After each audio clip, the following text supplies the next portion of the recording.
तो अस्सलामुअलैकुम guys, welcome back with another video जिसमें हम आपको इंग्लिश की एक और आर्टिकल जिसका नाम है प्रेपोजिशन ऑफ टाइम, जिसमें एट, इन और ऑन का हम जिक्र करेंगे। तो आप प्रेपोजिशन ऑफ टाइम में बहुत से बच्चों को मुश्किल होती है। आज मेरा और आपका वादा है, मैं आपकी इस मुश्किल को इंशाल्लाह दूर कर दूंगा। सबसे पहले अगर देखा जाए, आप यहाँ पे देख सकते हैं जो लिखा हुआ है क्लॉक, ये घड़ी बनी हुई है, ये मैंने क्लॉक बनाई है। और यहाँ पे आप देख सकते हैं मैंने कैलेंडर बनाया, कैलेंडर का लिखा हुआ है।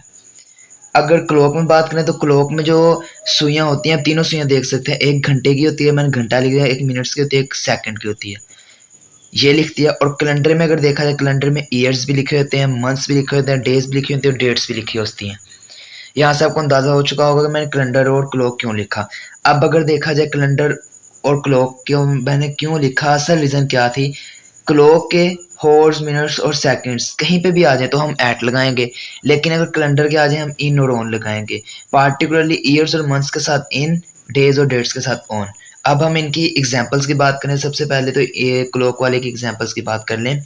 इनका एक फॉर्मल यूज भी है, वो भी मैं आपको भी बताता हूँ। पहले इनकी एग्जांपल्स की बात कर लें। I go to school at 7 o'clock।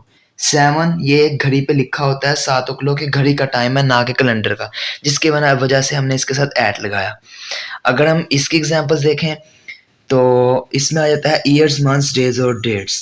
पहले अगर हम इन की बात करें, जैसे एग्जांपल लिखी है, Pakistan got the independence in 1947। 1947 ये कैलेंडर्स में लिखा होता है, ना कि क्लॉक्स में लिखा होता है। इसी तरह अगर इस एग्जांपल्स की बात करें, I will meet you on Sunday, मैं तुम्हें इतवार को मिलूंगा। इतवार, संडे, ये भी कैलेंडर्स में लिखा होता है, क्लॉक में नहीं लिखा होता, इसलिए हमने इसके साथ ऑन लगाया। Particularly in case of years and months we use in, and in case of days and dates we use on।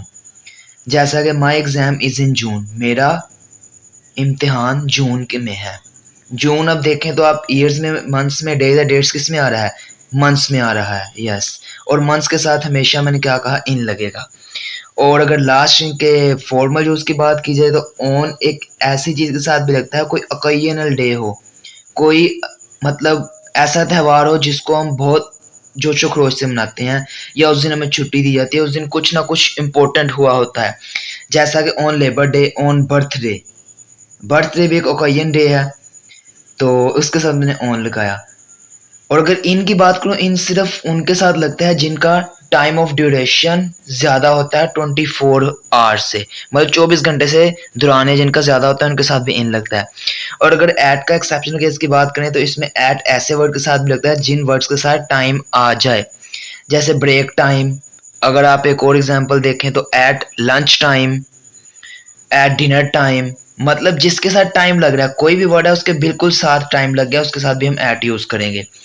तो प्रेपोजिशन ऑफ टाइम हमारे पास सिर्फ इतनी सी थी, और इंशाल्लाह next video preposition of place पे होगी।